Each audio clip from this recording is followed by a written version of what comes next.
पर आई बेटी।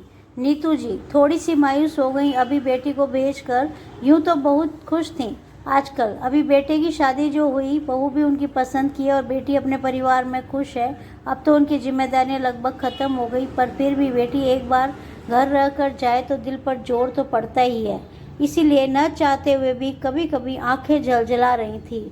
अचानक उन्हें याद आया एक लिफाफा जो मंजू उन्हें जाते हुए थमा गई थी कि मम्मी इसे फुर्सत में बैठकर पढ़ना और विचार करना, ऐसे भाग दौड़ में नहीं। लेकिन सब्र कहाँ था उन्हें। जल्दी से उसे खोला, देखा तो एक खत था।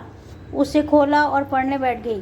माँ, बहुत खुश हूँ कि आप अब माँ से एक सास भी बन गई। यूँ तो मेरी शादी के बाद भी आप सास बन गई थी, लेकिन फिर भी सास बहू के रिश्ते की अलग बात है। मैं जानती हूँ आप एक अच्छी माँ होने के साथ साथ अच्छी सास भी बनेंगी, पर फिर भी कुछ बातें हैं जो मैं आपसे कहना चाहती हूँ, जो मैंने खुद देखी और महसूस की।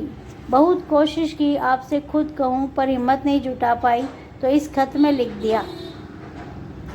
जानती हूँ मैं आपकी इकलौती बेटी हूँ, जिसके कारण आप मुझे बहुत प्यार करती हैं। आपकी हर चीज़ मेरी पसंद से ही होती है, फिर चाहे वो घर के पर्दे, चादर, पेंट हो या आपकी साड़ियाँ, ज्वेलरी, कुछ भी। आज तक आपने मेरे बिना नहीं लिया। शादी के बाद भी हम हमेशा एक साथ ही बाजार गए, पर अब मैं चाहती हूँ कि आप ये मौका भाभी को दें। उनकी पसंद नापसंद का मान रखें।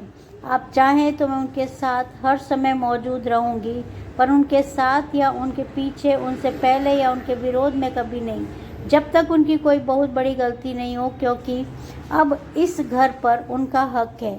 मैं जानती हूँ आपको ये सब जानकर तकलीफ़ होगी और शायद आश्चर्य भी, क्योंकि मैंने आपको बहुत कुछ है जो कभी नहीं बताया।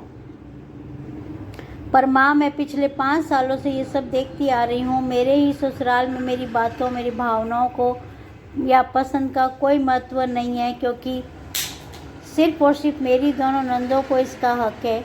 मैं वहाँ तो कुछ नहीं कर पाती, पर मैंने ये पहले से ही सोच लिया था कि अपनी भाभी के साथ ये सब नहीं होने दूंगी।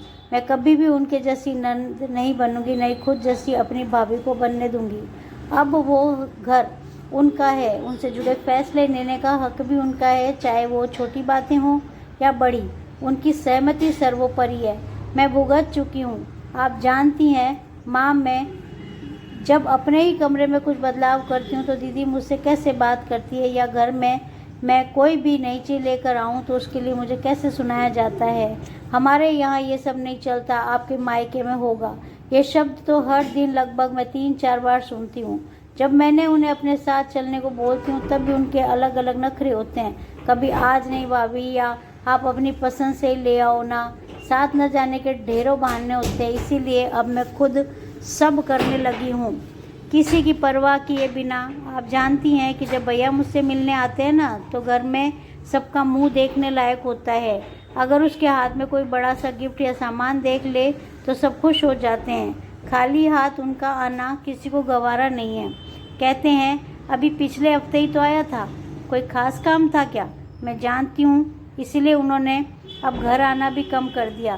मुझे यकीन है कि भैया ने ये बात आपको नहीं बताई होगी, इसीलिए आप प्लीज़ भाभी के मायके से किसी के आने पर तानाकशी न करिएगा, क्योंकि मैं इसका दर्द जानती हूँ, और घर वालों से मिलने की खुशी भी।